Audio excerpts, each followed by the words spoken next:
네, 안녕하세요. 등입니다. 시장이 굉장히 좀 어려운 시장인데요. 그 중에서도 좀 중요도가 있을 만한 이제 섹터를 한번 이제 뽑아보는 이제 그런 영상을 좀 만들어 봤습니다. 어, 일단은 뭐 설명보다는 뉴스를 보면서 같이 한번 보시는 게 좋을 것 같아요. 자, 일단은 머스크가 한국 저출산에 대한 심각성을 이제 얘기를 한 적이 있었죠.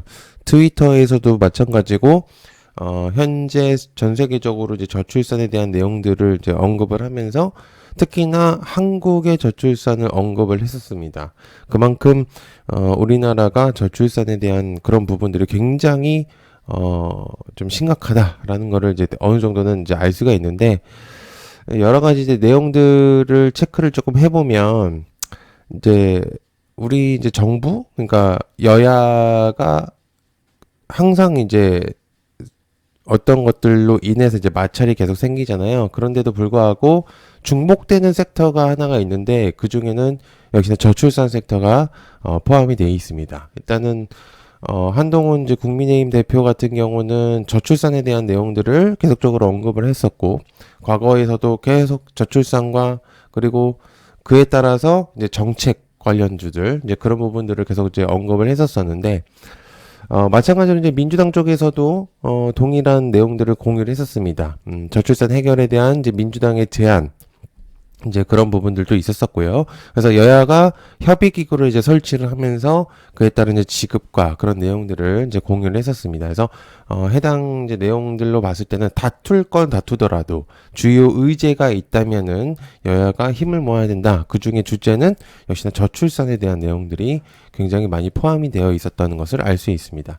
그래서 항상 이제 국회에서 이제 의제거리가 가장 첫 번째로 나오는 것들이 이제 저출산에 대한 내용들이 계속적으로 나오는데 지속성이 있었던 이제 섹터이긴 하지만 뭔가 이제 특별한 이제 부분들이나 그런 것들이 좀 적다 보니까 그동안 이제 많이 부각이 됐었던 거는 아니었습니다. 그래서 하지만 지금은 조금 체크를 해봐야 되는 그런 부분들이다. 그리고 근래에 있어서는 이제 고령사회위원회와 그다음에 저출산위원회에서 인구 비상대책회의를 개최를 하고요.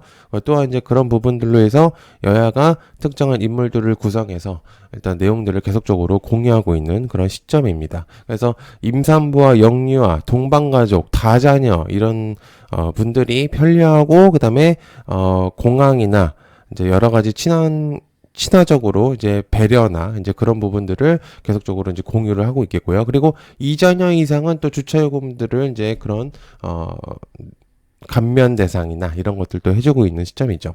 자, 그래서 지금 현재 출생아 수들을 보면은 22년도, 23년도를 보다 보면은 계속적으로 낮아지는 것을 볼 수가 있습니다. 그래서 연령별 출산율도 계속적으로 내려앉고 있는 시점이고, 1이 넘어가는 경우가 거의 없는 합계 출산율이 거의 0.78, 이제는 0.72, 이제는 0.6까지 내려오는 그런 시점입니다.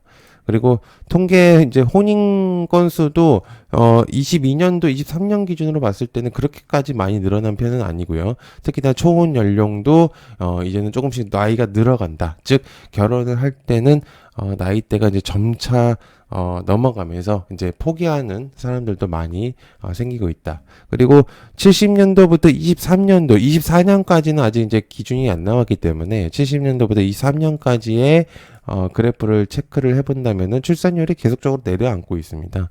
그죠? 근데 그런데도 불구하고 저출산 섹터를 봐야 되는 이유는 안 좋으면 안 좋을수록 혜택은 늘어날 거라고 판단합니다. 그리고 이제 어느 정도의 이제 마지노선이 일어나면 정말 큰 이제 문제성이 나올 수 있기 때문에 이제는 이제 정부 쪽에서 이제 움직일 때가 이제 나올 것이다라고 이제 볼 수가 있어서 이제 그런 부분들을 좀 공유를 드리는 부분입니다. 자, 그래서 이제 여러분들께서 이제 보셔야 되는 이제 종목들이 좀 있는데요. 일단 여기서 좀 체크를 해볼 수 있는 종목들은 총 4가지 정도로 이제 분류를 해볼 수가 있습니다. 여기서 제로 투 세븐을 조금 체크를 해볼 수가 있다고 생각해요. 일단 섹터 이제 종목 자체는 여러분들이 선택을 하면 되는데 각자의 좀 이제 하나씩 이제 특징들이 있기 때문에 제로 투 세븐 같은 경우는 일대장으로 올라가는 경우도 있고 내려앉는 경우도 있고 2등주로 아예 소외를 받는 경우도 있습니다. 그래서 굉장히 좀 매매를 할 때 좀 특정적인 그런 느낌. 그러니까 한번 이제 소문이 날 때만 이제 움직이는 부분들이고 뭔가의 장기적인 측면으로 보기에는 다소 어려운 종목이긴 합니다. 다만 어쨌든 저출산 섹터에서 가장 좀 유력한 종목이라고 볼 수가 있기 때문에 일단 체크를 조금 해볼 필요가 있겠고요. 월봉은 거의 내려앉았습니다. 그래서 시간이 좀 더 지나야지만 좀 의미성을 부여할 수가 있는 종목이라고 볼 수 있는데 어쨌든 주봉에서는 다시 이제 머리를 들려고 하는 그런 모습들을 보여주고 있고 그리고 일봉에서도 마찬가지로 이제 거래량이 살짝 들어오는 그런 모습들을 보여줬기 때문에 일단은 좀 체크를 해볼 필요가 있는 그런 종목이다라고 볼 수가 있겠고요. 그다음에 두 번째는 꿈비입니다. 대표적으로 이제 꿈비가 사실은 이제 상장한 지가 거의 이제 1년이 좀 넘었습니다. 그래서 한 1년 조금 넘은 상태인데, 사실 이제 굉장히 크게 상승하고 나서부터 거의 4,000원대까지 내려앉아서, 물론 이제 권리락이 있었던 중간에 부분들이 있었습니다. 무중이 있었었기 때문에. 그래서 이제, 좀 깎인 부분들은 없잖아 있지만, 사실상 꽤 많이, 떨어졌습니다. 그래서, 이 종목 자체가 굉장히 지금은 저렴한 부분들로 있다. 다만 말씀을 드린 대로 거래량이 현재는 부족해요. 그래서 이 저출산 섹터 자체가 시장에서 뭔가의 엄청난 파급력을 갖고 있는 그런 섹터는 아니긴 하거든요. 현재로서는. 그러나 잠재성이 확실히 좀 있죠. 그 중에서 이제 꿈비는 대표적인 종목으로 좀 불릴 수가 있기 때문에 이제 요것도 좀 체크를 해볼 필요가 있겠고, 마찬가지로 주봉에서 좀 머리를 드는 모습들을 좀 보여주고 있는 시점입니다. 그래서 마찬가지로 꿈비도 좀 볼 수가 있는 시점이고, 월봉에서는 워낙 이제 과거 캔들들이 그렇게 많지는 않다 보니까 내려앉는 건지 아닌 건지를 판단하기는 좀 어려운데, 그래도 일단은 어느 정도는 지금 회복력을 가지려고 하는 그런 모습들을 좀 보여주고 있는 시점이죠. 그래서 이런 부분들을 좀 체크를 할 필요가 있다고 생각을 할 수 있겠고요.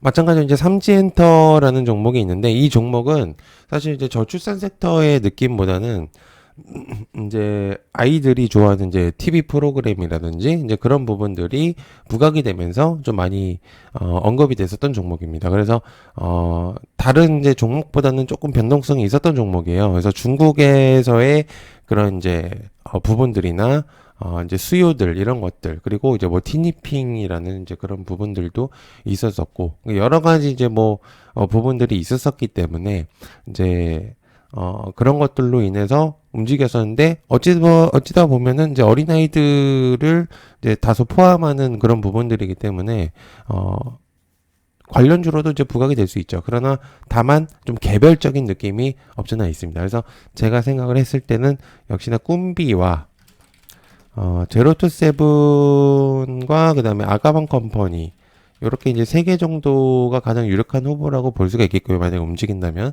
그래서 그런 부분들 좀 체크를 해보실 필요가 있다고 생각을 하고요.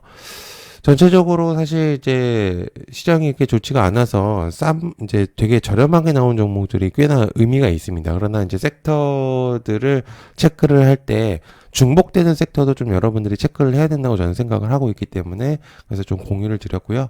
여러분들께서 한번 체크를 해보시면 좀 도움이 많이 되실 것 같습니다. 네, 시청해주셔서 감사하고요. 고맙습니다. 감사합니다.